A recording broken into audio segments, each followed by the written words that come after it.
Pertama kali yang harus dilakukan adalah meminta izin kepada kelurahan setempat. Kemudian di sini kami meminta izin untuk melakukan penelitian atau sampling kepada RT setempat. Kemudian di sini kami meminta izin kepada pemilik rumah yang akan kami sampling.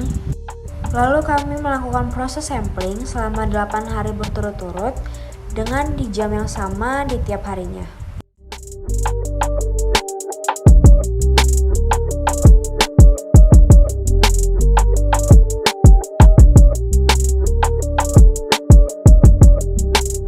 Ini merupakan proses pengumpulan sampah dari tiap rumah yang kami sampling. Untuk proses pengangkutan ini kami membagi menjadi 4 arah, yaitu arah timur, utara, selatan, dan barat.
Ini merupakan jumlah sampah yang tiap harinya harus kami angkut dari tiap rumah. Kemudian kami menimbang sampah yang telah kami angkut dan mencatat hasilnya.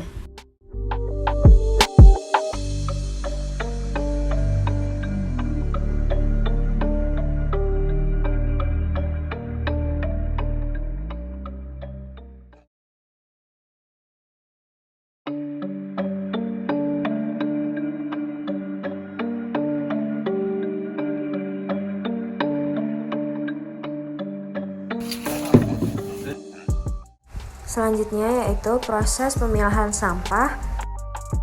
Sampah plastik akan digabungkan, kemudian akan ditimbang dan dicatat hasilnya.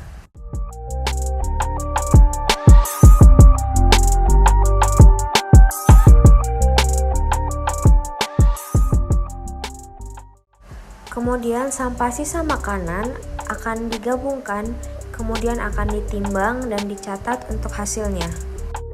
Begitupun untuk jenis sampah yang lainnya.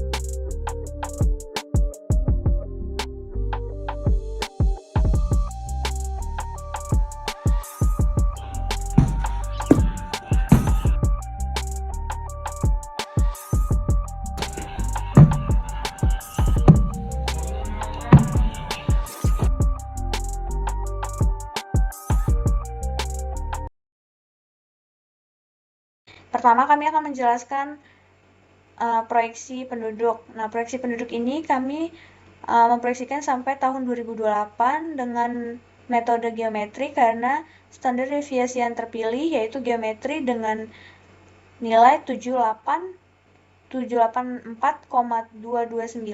Lalu jumlah proyeksi di tahun 2028 yaitu 18.341. Baik, berikut merupakan data sampling Kecamatan Waidadi yang sudah kami lakukan selama 8 hari berturut-turut dan diklasifikasikan datanya menjadi berdasarkan rumah permanen, semi permanen, dan non permanen. Lalu setelah kita mendapatkan data timbulan, kita melanjutkannya dengan melakukan proyeksi timbulan sampah. Proyeksi timbulan sampah ini dilakukan untuk menghitung berapa banyak timbulan sampah yang akan terjadi pada 5 tahun yang akan datang. Di sini kami menggunakan persentase berdasarkan jenis rumah permanen, semi permanen, dan non permanen. Lalu jumlah KK terlayani dan jumlah KK tidak terlayani. Di sini kami menggunakan jumlah KK terlayani sebanyak 60% dengan hasil KK-nya 2.201. Lalu jumlah KK tidak terlayani sebanyak 40% dengan hasil KK-nya 1.467. Lalu setelah itu dihitung sampah terlayaninya dengan jumlah dan berat timbulan sampahnya dalam meter kubik dan kilogram per hari. Lalu dilanjutkan dengan menghitung mass balance berdasarkan komposisi, berat, dan recovery factor, lalu terdaur ulang dan residu. Pewadahan ini kami menghitung dua jenis, yaitu wadah individual dan wadah komunal. Untuk wadah individual tersendiri itu jumlah jiwa per kakaknya itu kami menghitung 5 orang, dan ada 3 jenis, yaitu kantong plastik, sisa makanan, organik dan anorganik. Maaf, salah, 4 jenis. Lalu waktu yang kami gunakan itu 1 hari. Lalu ukuran kantong itu kami menggunakan satuan liter.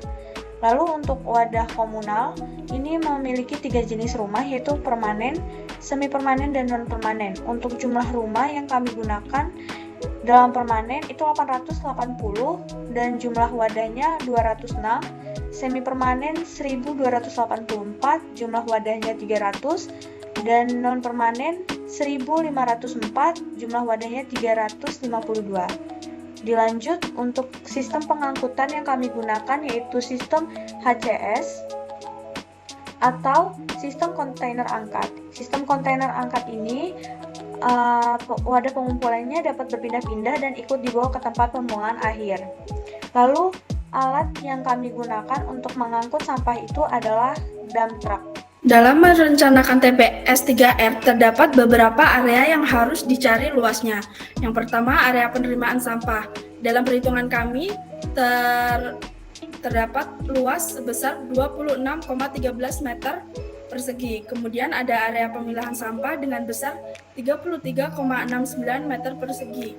Kemudian ada area pencacahan sampah sebesar 8,10 meter persegi. Kemudian ada area pengomposan sampah sebesar 574 meter persegi. Selanjutnya ada area daur ulang dengan besar 62,7 meter persegi. Selanjutnya ada bak penampung lindi sebesar 14 meter persegi. Kemudian ada bak penampung residu dengan besar 3,538 meter persegi. Kemudian ada gudang kompos dengan besar 228 meter persegi. Selanjutnya ada tangki septik dengan luas basah sebesar 6,48 meter persegi dengan volume total sebesar 7,272 meter kubik. Selanjutnya ada bangunan pelengkap. Yang pertama ada kantor dengan luas sebesar 9 meter persegi, kamar mandi dengan besar 6 meter persegi. Kemudian ada pos jaga dengan luas 4 meter persegi, area parkir dengan luas 32 meter persegi, dan area gudang material daur ulang dengan luas 25 meter persegi. Dari perhitungan tadi terdapat luas total sebesar 1032 untuk area perencanaan TPS 3R.